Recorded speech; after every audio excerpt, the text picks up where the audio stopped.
Uh, it's Young Cussle in the house. What? You already know how this shit go. Tell me something. Marathon, whoa. Hey, it's Young Cussle when I'm about to make it crack. Got a rollie on my wrist and my CD on my back.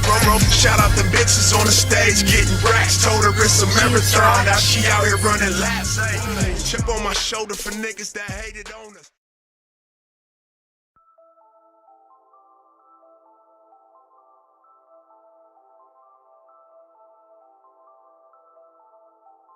You're looking at Grand Jury Exhibit number 16. At the top of his chest, on the left side, as we look at it, it says God. And on the right side, it says Crip, correct? Correct. Actually, it says Hood Crip. Where? The way it's written is H60D and on the left side, and then Crip on the right side, correct? Correct. It's your testimony that you didn't see that.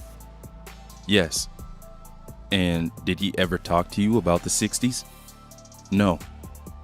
Now, you testified that you had been in the area of Crenshaw and Slauson over 20 times in the year before this shooting occurred, correct?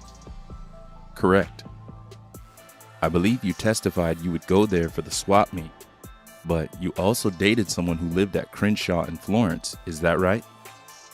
Yes, that's correct.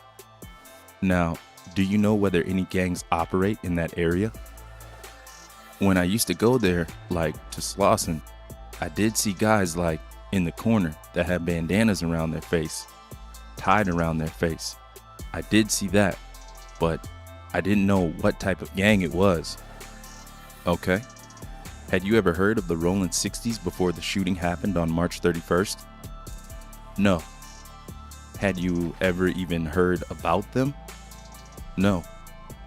Other than the person, the uncle that you testified lived with him, did you ever meet any of his other family or friends in the month that you knew him? Yes. Tell us about that. I met his cousin Harold the first week. He wanted to go make some music, Eric, because his cousin had like a studio and stuff that know how to make the voices change and studio equipment. That's the first time I met his cousin Harold. Okay, and so Harold was some kind of music producer. He just had like expensive stuff. Like he didn't have an optical computer, but he had like I don't know what you call it, but it's like the Fruit Loops or something like that kind of like the studio type stuff. He had that. So music recording equipment. Right. Did he have it at his house, or did he have a separate standalone studio? He had it at his apartment. Is it your testimony that you had gone to Harold's house with Eric to listen to and to record music? Yes. Approximately how many times did you do that? One time. And in terms of if you got in a car and drove from Eric's house to Harold's house, how long would it take? 15 minutes. Did Eric ever tell you he was an aspiring rapper, that he was trying to get music published? He didn't say he was trying to get it published, but you know, he was like working towards it, like trying to make some music somewhere, like going to his cousin's house. He didn't tell me like he was trying to get it out there. Okay. Did he ever play any of his music for you? Yes. What type of music was it? It was like taking girls to the hotel, something talking about like drinking on lean, stuff like that, bouncing around like girls with a big butt, stuff like that. Okay. Was it like thug music? Yeah. Miss Annalie Roca. Is that a yes? The Witness. Yes. By Mr. McKinney. Kind of like gangster rap music. Yeah. Rapping about violence? Yeah. He'll say something about the guns too. He'll talk about guns. Talk about killing people? He wouldn't say kill. He'll just be like, I'm just trying to think of some of the stuff. Like he'll say, leave a person laying down, stuff like that. How many songs? How many different songs of his did he play for you? 6. Did he tell you he was trying to do something with that music as opposed to just make it and share it with his friends? That he was trying to get it out there? No. Did he ever mention to you that he knew any accomplished rappers? People who had made it? No. Did you ever see him with any handguns? Yes. Tell us about that. The first time was when I went with him to his cousin's house to do music. I seen one. His cousin gave him one before we left, out the drawer. Okay. How long did you know him before that happened? A week. What did the gun look like? It was like chrome colored. I don't know what kind it was, but it was like a chrome, about this big, color of a gun. Okay, I'm gonna show you an exhibit. Miss Annalie Roca. Wait. By Mr. McKinney. Do that again. Like this. It was kind of big. Okay, that looks like about 10 inches. You're holding up 2 index fingers apart. Looks like it's a foot, maybe. 10 inches to a foot? Miss Annalie Roca. I have a ruler. About 10.5 inches. By Mr. McKinney. All right, let me show you. You took my control away from me when you hit that button. Okay, I got it back. Grand Jury Exhibit number 17 is a diagram that shows 2 handguns. Do you see that? Yes. Okay. These are 2 different types of guns. Do you agree? I agree. Okay. Are you familiar with the 2 different styles of guns that we see on this exhibit? Those the ones that he had. Okay, but me personally, I don't know nothing about it. Okay, these 2 handguns have a big difference between them. Is that correct? Yes. What would you say the big difference is? One small and one medium size. Okay, and they're also different colors, right? Right. But what about the one on the bottom? Do you see that cylinder in the middle of the gun? This one? This one? Yeah. Do you see that barrel-shaped cylinder in the middle of the gun? Yes. The gun on the top, the black one, doesn't have that, correct? Correct. Have you seen these 2 different types of guns before? Yes. What would you call the gun on the bottom, the one that has the cylinder? A pistol. Okay. And what would you call the gun at the top, the one that doesn't have the cylinder? 9. A 9? Yes. Is that short for 9mm? Yes. Okay, so we'll use your terms to distinguish between these 2 guns. When you saw Harold give him a gun for the first time, what type of gun was it? Was it a pistol, or was it a 9, or something else? It was something else. Different from these 2. Yes. How was it different?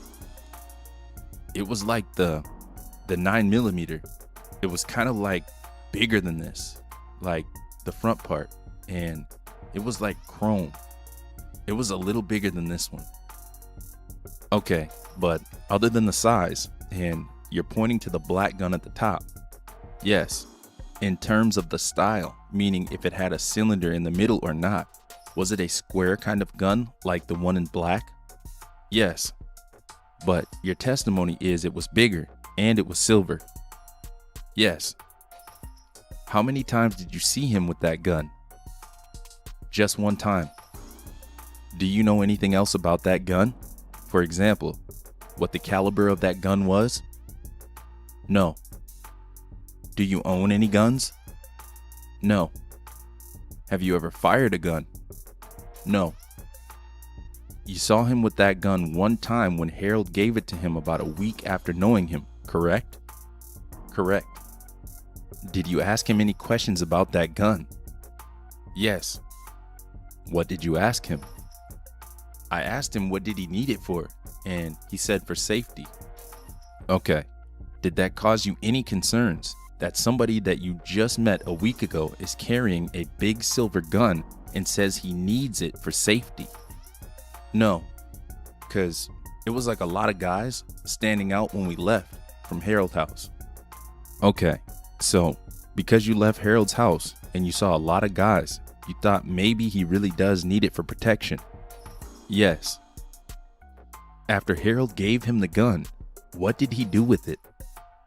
I don't know. Like that day, I went back home and then I never seen that gun no more. That's when I started seeing the other guns. Okay, well, let's talk about that. Other than that first time seeing him get a gun from Harold, did you see him with a gun on any other occasions? Yes. Tell us about that. I saw him with the gun maybe, I guess it's going on like the second week. I saw this gun. Which one? The 9mm. And you're pointing to the black gun on Grand Jury Exhibit 17. What did that gun look like? What do you mean, what did it look like? This gun? It looked like, well, it was like the name on this one. Like how this one says stainless right here on top. The one he had said rug. Rug? Yes. R-U-G? Yes. Okay, so you're saying that you pointed to the black gun in Grand Jury Exhibit 17.